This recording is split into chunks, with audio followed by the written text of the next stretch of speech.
watching the broadcast, and I understood the broader point that he was discussing because Greg Olsen was talking about a reactionary sports culture that we live in, or maybe just a reactionary culture in general.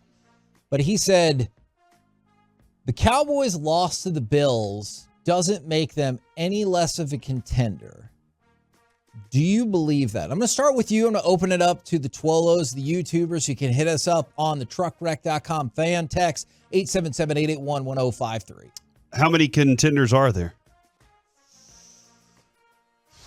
Because if you're trying to tell me that a 10-4 team is not a contender, then I disagree with you. Now, so you felt as confident as you did last week? You lose a game, you go into the next one.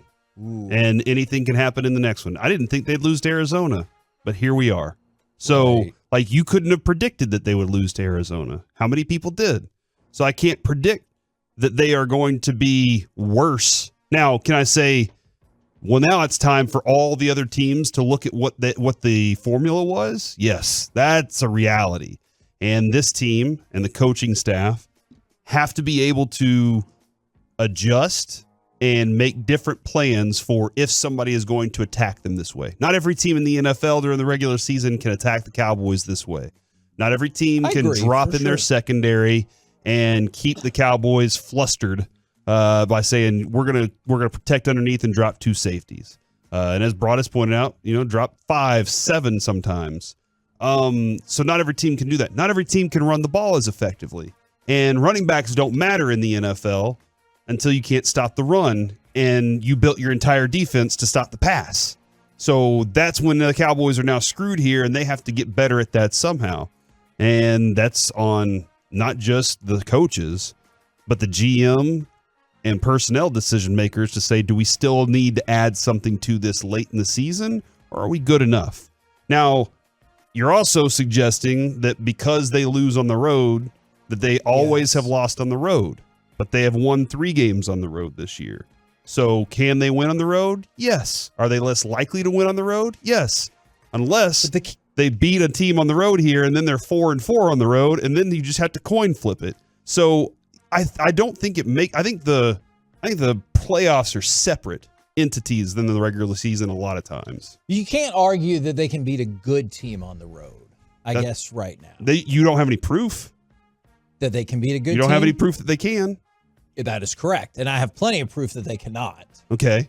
And that's the part that I think makes them less of a contender right now. That they have not. Sure. And they've had multiple chances. Have not, yes. And failed twice miserably. And then once they could have won. Yeah. That might have changed my perspective. And that could change in the playoffs. Like maybe there's something that happens in the game that it's close and they win the game, and then that changes. So, yeah, at this point, I still think they're as much of a contender because they got to get through the regular season before they even get to the playoffs. Okay, that is interesting. That is not what I expected you to say. I think they're definitely less of a contender right now because otherwise they would have the number 2 seed and have full control of it if they hadn't have lost. So that's the most basic part of it. I don't know if anybody anticipated that the Eagles would lose last night, although maybe a lot of people anticipated that would happen. And it's not to say that they're not contenders, because I still think there are contenders. I think they're less of a contender today than they were going into Sunday's game because they were on a roll. They were on a winning streak, and then they got punched in the face on the road again, just like they have every time they played a good team on the road. I would also contend, Kevin, see how you use that? That the more that they won, the less likely they become contenders, because at some point, somebody's going to get you, right? Somebody's going to get you at some point. Hold on. So if they would have won their last 4 games and gone into the playoffs as a 9-game winning streak, you'd have been like, they're in trouble. It'd be amazing, but they're due, right? Isn't that the whole line? Oh, my gosh. Isn't Brandon Aubrey due at some point? No. To miss one? No, I think he's going to make it every time because Forever? He's made it every single time. Look, I hear what you're saying. Probably not forever, but in my mind, it will be forever. Hold on, let me ask you this then. Does the inverse logic at play with Miami? Because they got smacked around on the road, does that mean they're due for a big-time road win? Sure, yeah. I don't know if you totally believe that right yeah, there. man. I think you do. I hope that you are correct. And from the 940, they're a contender to get to the NFC Championship game. But nobody's beating San Francisco right now. All right, couple things. You brought this up earlier. I thought it was a really good point. So you're just going to quit? You're not going to stop playing. But here's the other part of it. Everybody acts like San Francisco already won the Super Bowl. Yeah, which is foolishness. Because first of all, you never know what the hell will happen on literally any given Sunday. Would I put my money on San Francisco? Absolutely. Yes. I would probably hedge my bet in some way, but I would probably put my money on them. And that's why you want to put as much space between you and San Francisco as possible. So I know it's less than that, but you're about a week away from the Dolphins, 2 weeks away from the Lions, 3 weeks away from the Commanders, 4 weeks away from the wild card round, 5 weeks away from the divisional round, 6 weeks away from the conference championship. You have an opportunity to put 6 weeks of space between you and the San Francisco 49ers. Who the hell knows what's going to happen in the next 6 weeks? Maybe this is another galvanizing point for the Cowboys like it was after the 49ers game. Or if you want to say the Cardinals game, although I know they got smacked around by the 49ers after that. Maybe this is another point where they all come together and they start playing better football and they go on a roll into San Francisco. Maybe Brock Purdy starts showing more of his inconsistency that he has at times during the regular season. There's a lot of stuff that could happen. And I agree with, I said this yesterday, it's the Rangers' fault on this, that they looked so miserable at the end of the season and then ran through everybody on the road in the world to the World Series and won it all and then win it on the road in the World. They're the ones that are giving me like hope that something can happen, that a belief can happen. Right. And also, like, I have a very difficult time looking at the Arizona game and the Buffalo game specifically. Those are the ones specifically that show out to me that I'm like, because I understand San Francisco. I understand Philadelphia. You still had some small details that you just screwed yourself over on. But the Arizona and Buffalo game, those were two very specific ways to beat the Cowboys. And then the Cowboys looked like they didn't show up. They looked like they had no interest in being on the field in either one of those games, maybe except for Dak. Like Dak's been in that mindset all season. I was looking at this team going, where are you? And Jerry, when he hops on this morning and is talking about finishing, he was talking about we didn't finish at anything. And why is that? Why were they not motivated? Just because they're a good football team. So shouldn't they be motivated to be a better football team? Yet they showed up that way. That's where I have some discrepancies, and I know what their talent is capable of at home.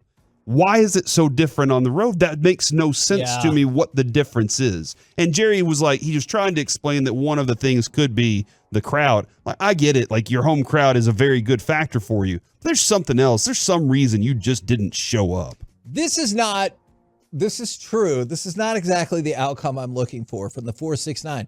If the Cowboys just lose in the first round, they don't have to worry about playing the 49ers at all. True.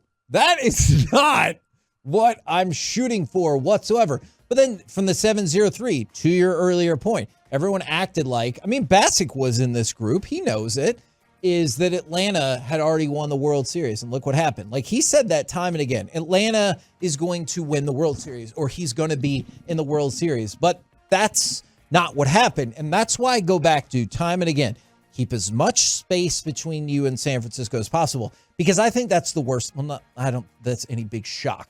That's clearly the worst matchup for the Cowboys. There is no other team that they would match up with that I don't think that they would win in the NFC. I'd rather try and beat them early and then not worry about them for the rest of the playoffs. Because how much would it stink, Kevin, to get to the NFC Championship game and now you're going to lose because you're facing the best team? And if you just beat the team earlier, then you could just move on from it. That's what I really want. Just like whenever the Rangers were supposed to play the Yankees or the Rays back in the day, I was like, bring on the Yankees. Let's get that off our back. Well, move on from it. Look, and we've discussed but I'm also too positive, so positive that I'm a homer. So like the positivity being an optimist makes you a homer. What a dumbass thing to say. All right. Anyway, you can be an optimist in your life. You really can. Sure. You can go out there and say there are some positive things that could happen that I can't predict. Even if things have gone wrong, they can go well today. And that's just my lifestyle. Sorry if you're not that kind of person. That's not directed at me. That's directed at all the people saying Homer, which I think is the stupidest thing to say because you've run out of things to say. You have no argument for positivity. You're just a negative person and you're having a garbage day. That's on you, not me. Okay. Fair enough. By the way, some people have said that it's scripted and they already know what's going to happen. Adams started that, didn't she? Okay. I know they're just having some fun, and I appreciate that. If it was scripted, we would win for sure. I actually, that's my opinion. I don't think you agree with that because you want to keep the chase going, right? Was it as exciting to watch Cubs baseball once they won the World Series? Maybe not, because you took that edge off. It did get you a monster rating, but how many ratings did the Cubs pop along the way, just hoping that this was the year? So maybe you're right. Maybe the script is, but you need to give us some progression, right? If you're really going to script it up, put the Dallas Cowboys in the NFC Championship game.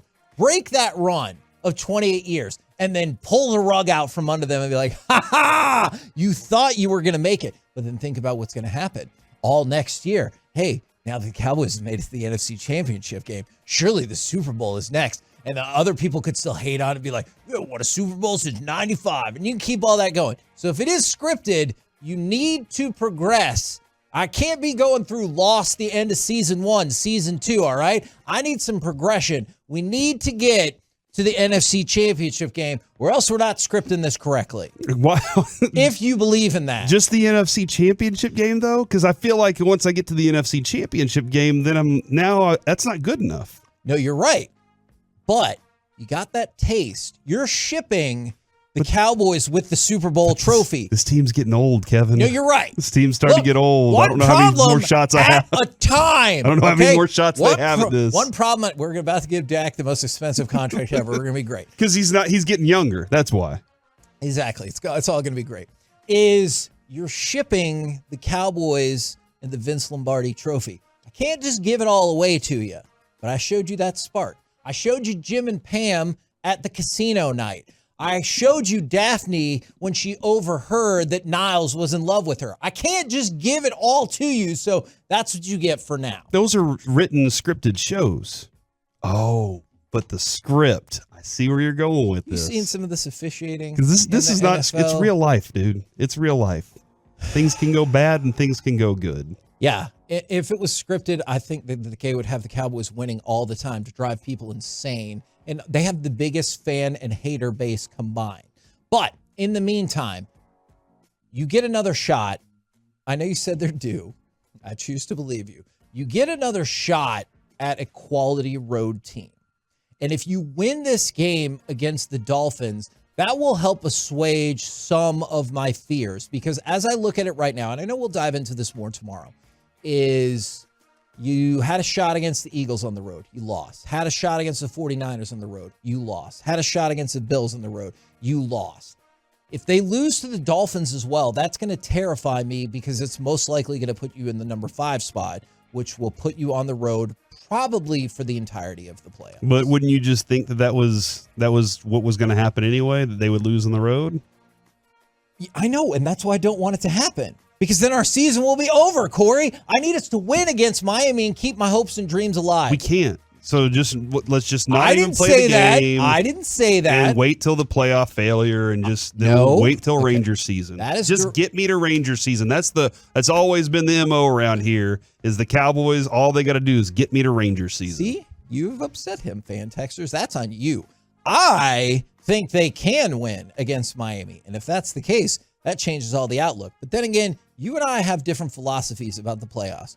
I want to play the Falcons, the Bucks, and the Vikings somehow. You want to play the easiest route possible. Yeah, I'm not trying to prove anything to anybody, all right? I'm not trying to say I'm going to take out the Lions, the Eagles, and the 49ers. No, I want some weird fluky thing in which somehow the Texans make it to the Super Bowl. I want to take out Tampa, Atlanta, Minnesota, and Houston on the way to winning the Super Bowl. I do want to figure out why Mike McCarthy's teams seem to struggle with uncommon opponents. That seems to be a trend that I would like to know a little more about, because when it comes to AFC teams, I feel like those are the letdown games. And he keeps saying uncommon opponents.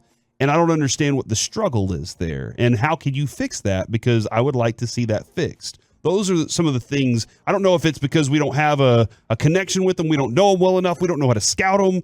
I don't know what that is, but that's what I want to beat an uncommon opponent. Because guess what? In the Super Bowl, you're probably going to play an uncommon opponent. Right. All right. Like if you get to that point, you still have to beat a team that you probably play to get there. But I want to know why you can't beat uncommon opponents. Because if you could do that, you'd probably be in a better situation than you are right now. Agreed. And also, did you think after this last game that Jonathan Hankins is actually the MVP of the NFL? Well, hey, did you just see that Justin Houston was released? I did. Let the rumor mill begin. Because, by the way, the 266 yards they gave up on the ground for the Cowboys, that was the most they've given up in a game in 11 years. So I will add, that's a lot. If Jonathan Hankins was there, how much does that help the edge? Like, how much does that help the guys like that? Like Micah and like DeMarcus Lawrence, the guys that are on the edge that are supposed to be sealing it off, Probably the Damone Clarks. If he's there, is he the one stuffing the run in the middle? And that was the only factor that was missing, and he was able to get there before they got to the edge? If that's the case, then we need him back now. That dude, let's go ahead, put him in the booth with all the oxygen. What's that called? The hyperbaric chamber. Let's get him in a hyperbaric chamber. Let's have whatever miracle worker that was with Aaron Rodgers, get that miracle worker down here because we need him back.